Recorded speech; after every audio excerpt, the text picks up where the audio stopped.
હું છું ગીતાબેન પટેલ, ગુજરાત પ્રદેશ મહિલા કોંગ્રેસ અધ્યક્ષ. આજે નવા નિમાયેલા મંત્રી રીવાબા જાડેજા એમ કહી રહ્યા છે કે ગુજરાતની અંદર મહિલાઓ સુરક્ષિત છે અને ગુજરાત મહિલા સુરક્ષામાં નંબર 1 છે. તો મારે રીવાબાને કહેવું છે કે બેન, તમે કઈ દુનિયામાં રહો છો? તમે ગુજરાતની અંદર શું થઈ રહ્યું છે એ જાણો છો ખરા? ગુજરાતની અંદર મહિલાઓ સામે ગુનાઓ કેટલા વધી રહ્યા છે એની વાસ્તવિકતા ઉપર તમે પડદો પાડવાનું કામ કરી રહ્યા છો, પણ ગુજરાતની અંદર આ આંકડા કંઈ છુપા નથી. રીવાબાને મારે કહેવું છે કે ગુજરાતની અંદર મારા આપેલા આંકડા નહીં, પણ નેશનલ ક્રાઇમ રેકોર્ડ બ્યુરોના આંકડા છે આ. અને નેશનલ ક્રાઇમ બ્યુરોના આંકડા પ્રમાણે 2023ના રિપોર્ટના આંકડા હું તમને કહું તો દુષ્કર્મ, સામૂહિક દુષ્કર્મની ઘટનાઓ 14 બની હતી. અને નાની જે દીકરીઓ, માસૂમ નાબાલિગ છે એવી દીકરીઓ ઉપર પણ અત્યાચારો વધી રહ્યા છે. આજે હું રીવાબાને બતાવવા માંગુ છું કે આ આપણા ગુજરાતની અંદર ચાલતા ન્યૂઝપેપરના આ સમાચારની અંદર આવેલું છે. આની અંદર લખવામાં આવ્યું છે કે ગુજરાતની અંદર 34 દલિત મહિલાઓની હત્યા થઈ ગઈ અને 147 મહિલાઓ પર દુષ્કર્મ આચરવામાં આવ્યું. આપ સૌ જાણો છો એ પ્રમાણે ગુજરાતની અંદર જે મહિલાઓ ઉપર અત્યાચારો વધી રહ્યા છે એમાં 5 રાજ્યોમાં સૌથી વધારે ગુજરાતની અંદર થઈ રહ્યા છે. આ એનો આંકડો છે, આપ સૌ જોઈ શકો છો. બરાબર? એટલે રીવાબાને મારે કહેવું છે કે તમે જરા ન્યૂઝપેપર વાંચવાનું રાખો. ગુજરાતની અંદર 3 વર્ષની અંદર 9000 બળાત્કાર થયા. ગુજરાતની અંદર 3 વર્ષની અંદર 9000 બળાત્કારના કિસ્સાઓ બન્યા છે. આ પણ ન્યૂઝપેપરમાં આવેલા સમાચાર છે, કોઈ ગીતાબેનના ઘરના સમાચાર નથી. અને એમાં 3% આરોપીને પણ સજા કરવામાં આવી નથી. એટલે મારે એમ કહેવું છે કે આવું ક્યાં સુધી ચાલશે? 9000 કિસ્સાઓમાં 3% આરોપીઓને પણ સજા આપવામાં આવતી નથી. રીવાબા, તમે તો એક મહિલા છો, લાજીને મરી જવું પડે. તમે એક મહિલા થઈને મહિલાઓને ન્યાય અપાવવાની વાત કરો, આવી ગાંડી વાતો કરશો નહીં. હમણાં જ આપણે ટૂંક સમયમાં યાદ કરાવું તો ગીર સોમનાથની અંદર ગેંગ રેપ થયો હતો. એ દીકરી કેટલી નાની હતી અને એના ઉપર ગેંગ રેપ કરવામાં આવ્યો હતો.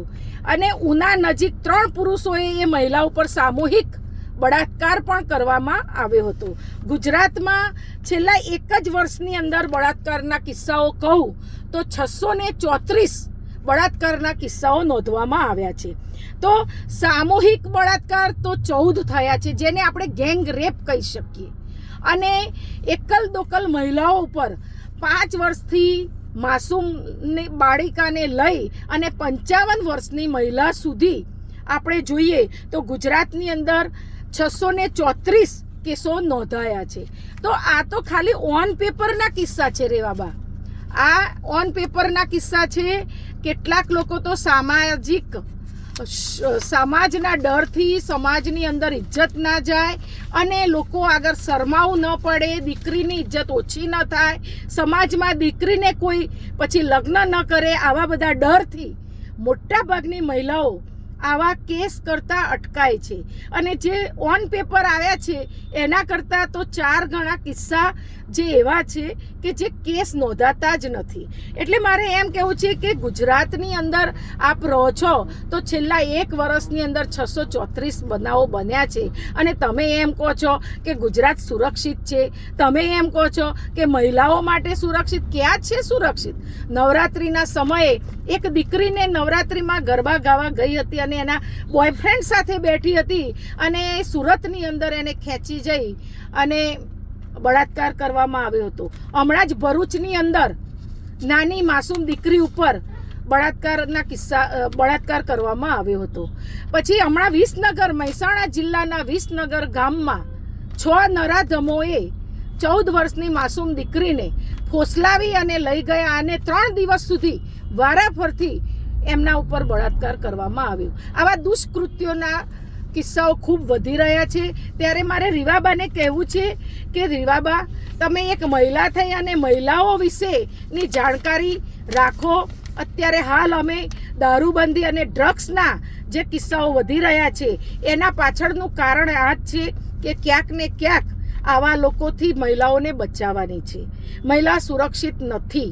સમાજની અંદર મહિલાઓ ડરી રહી છે કે હવે રાત્રે દીકરીને બહાર મોકલીએ તો પાછી ના આવે ત્યાં સુધી એની માતાને ઊંઘ નથી આવતી. દીકરી ભણવા જાય કે નોકરી જાય તો એના માટે પણ માતા પિતા ચિંતિત રહે છે.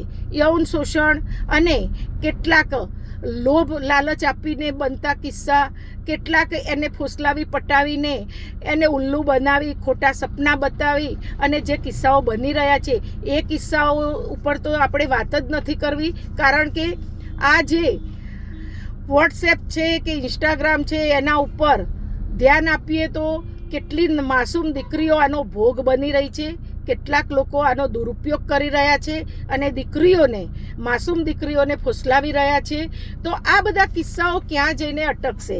રીવાબાને મારે કહેવું છે કે દર મહિને જો 50થી વધુ બળાત્કારના કિસ્સાઓ ગુજરાતમાં બનતા હોય અને તમે એમ કહો છો કે બિલકુલ ગુજરાત સુરક્ષિત છે, તો એ કેવી રીતે માની શકાય? તમે જુઓ, સગર્ભા મહિલાઓને પણ આ લોકોએ છોડી નથી. આ નરાધમો ગુજરાતની અંદર 7થી 8 એવા કિસ્સા નોંધવામાં આવ્યા છે કે જે સગર્ભા મહિલા હતી અને એના ઉપર દુષ્કર્મ આચરી અને એને મારી નાખવાની કોશિશ પણ કરવામાં આવી હતી. કેટલીક વિકલાંગ મહિલાઓની મજબૂરીનો લાભ લઈ અને આ લોકો એના ઉપર પણ બળાત્કાર કરતા હોય છે. તો આ બધા જ કિસ્સા પેપરની અંદર અને ન્યૂઝ ચેનલમાં પણ તમે જોતા હોવ તો આ બધા ઓન પેપર નોંધાયેલા કિસ્સા છે. તો રીવાબાને મારે કહેવું છે કે જરા ઝાંકીને જુઓ અને ખોટી બડાઈઓ મારશો નહીં. ગુજરાતની અંદર મહિલા સુરક્ષિત છે જ નહીં અને આના માટે મહિલાઓએ આગળ આવવું પડશે. ગુજરાત સરકાર વિકાસની વાતો કરી રહી છે, મહિલા સુરક્ષાની વાતો કરી રહી છે, પણ મહિલા બિલકુલ સુરક્ષિત નથી અને ગુજરાત સરકાર, ભાજપા સરકાર બિલકુલ નિષ્ફળ નીવડી છે આ બાબતમાં. એની મારે તમને વાત કરવી છે. આજે હું એમ કહું છું કે ભાજપા સરકાર મહિલાના વિકાસની વાત કરતી હોય, દીકરીઓને બેટી પઢાઓ, બેટીને આગળ વધારવાની વાત કરતી હોય, મહિલા સુરક્ષાની વાત કરતી હોય, મહિલાઓને રોજગારી આપવાની વાત કરતી હોય, ત્યારે મારે કહેવું છે કે આ સરકાર આવી વાતો માત્ર ને માત્ર પેપર ઉપર જ કરી રહી છે. જો મહિલાઓની સુરક્ષા કડક કરવામાં આવે તો આ બધા કિસ્સાઓથી મહિલાઓ બચી શકે છે. અત્યારે હાલ દીકરીઓ અને મહિલાઓને પૂરતી સુરક્ષાની જરૂર છે. ગૃહમંત્રીને પણ મારે કહેવું છે કે ભાઈ, આ મહિલા સુરક્ષા વધારો અને મહિલા સુરક્ષાને કડક બનાવો. કારણ કે આવા બધા ગુનેગારોને કોઈ સજા કરવામાં આવતી નથી. આવા ગુનેગારોને છોડી દેવામાં આવે છે. મોટા ભાગના ગુનેગારો ઓળખાણથી, પૈસાથી બચી જાય છે. આમાં કેટલાક બીજેપી પાર્ટી સાથે જોડાયેલા પણ લોકો છે, જે લોકો હમણાં સુરતની અંદર એક કિસ્સો બન્યો હતો કે એને લોભ લાલચ આપી અને પટાવી અને એના સાથે દુષ્કર્મ કરવામાં આવ્યું હતું. તો આ પણ એક બીજેપી નેતા જ હતા. એટલે આ બધા કિસ્સાઓ આપણે વાત કરવા જઈએ તો પાર આવે એમ નથી. પણ ટૂંકમાં એક જ વાત કે મહિલા સુરક્ષિત નથી. ગુજરાત સરકાર, ભાજપા સરકાર બિલકુલ નિષ્ફળ નીવડી છે. Thank you.